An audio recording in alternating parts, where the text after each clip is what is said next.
Hello everybody, welcome back for another video. Going to be a shorty here, but I'm often asked, since I've put up thousands of videos using a cell phone, some really easy tips to make sure that you get better video quality. And I'll tell you, we use it for everything from going out on food reviews to simple work in the shop. It's wonderful to be able to have the convenience of a cell phone and be able to have the software inside with Power Director by Cyberlink that allows me to do in-camera editing and direct uploading through YouTube apps. It's a wonderful, wonderful thing. And it's certainly given me back a lot of hours that used to go to editing, uploading, the whole deal. It's so nice to be able to use a phone for that. It's not ideal. Remember, cameras are specifically designed to take pictures and videos. This thing makes phone calls. This thing plays games. This thing does, yes, it does take videos. There's a lot of power packed into one of these phones. It's not dedicated solely to videos and pictures. But here's 5 tips I want you to take to heart if you're going to be using your phone to do cell phone videos. The biggest egregious mistake I see people make is they're used to taking pictures with the camera held in this position. And when you're videoing, you want to hold the camera in a sideways position. Why? Because YouTube wants to fill up the whole frame of the screen when people watch it.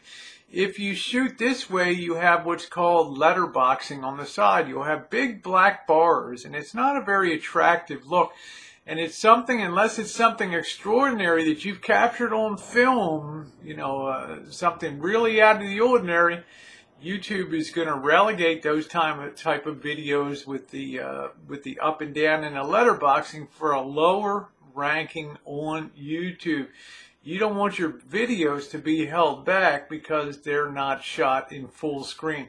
If you turn it this way, before you start your video, before you push record, you will have a video that fills up the whole screen and is not vignetted on the side with the letterboxing. Okay? Very, very important. YouTube gives you a widescreen format to present. You want to make sure you're using the 16:9 format, okay? Number 2, the other problem when people have their cameras is they tend to pan very quickly, okay? When you're maybe standing there and you're trying to show something here or something there, you experience what's called rolling shutter, and it's really a disturbing phenomenon, and it even affects some of the very high-priced cameras too, so don't worry.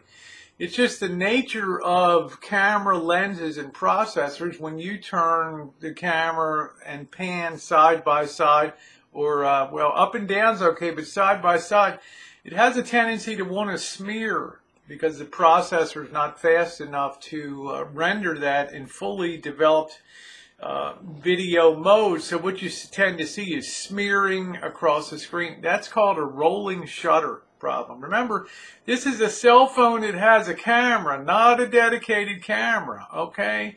Treat it with, slow it down, move slowly, and you will capture your scene if you're going to pan. The other thing I want you to do is use a selfie stick. Mount your phone on a selfie stick. They're cheap. You can get them at Walmart. You can also buy ones that have an integrated tripod. I see people cooking and propping up their phones and they're falling over. Remember, you want to do high quality presentations. And if you have something like this with a tripod, you can actually sit it up on the counter when you're cooking, have it pointing down into the position that you want it to be in. You can even raise it for a higher position and use the backward facing camera, and you have a really good presentation. You don't have to worry about it falling over. Also, when you're walking around, like I often do, a selfie stick gives perspective on the shot. Okay, it's very important. If you're up real close here, your face is always really close to the screen. You're losing all of your scene behind you. People like to see you framed in the video. They don't like to see your head taking up Okay, taking up the whole video. A selfie stick, especially one with a built-in tripod, is indispensable. Now, avoid walking unless it's absolutely necessary or unless you have a stabilized camera. This is a Samsung Galaxy S9 Plus. The stabilization on it is legendary. It's buttery smooth. I don't have to worry when I'm walking around. I do have to worry about live streaming because a lot of the functionality of this camera is lost. But if you're just taking video and walking around, make sure you're using stabilized, your camera stabilization feature if it has one. There's nothing worse than that jerky.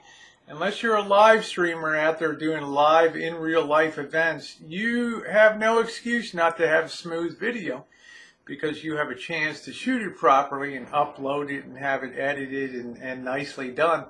The point is, make sure that you use stabilized video as much as possible.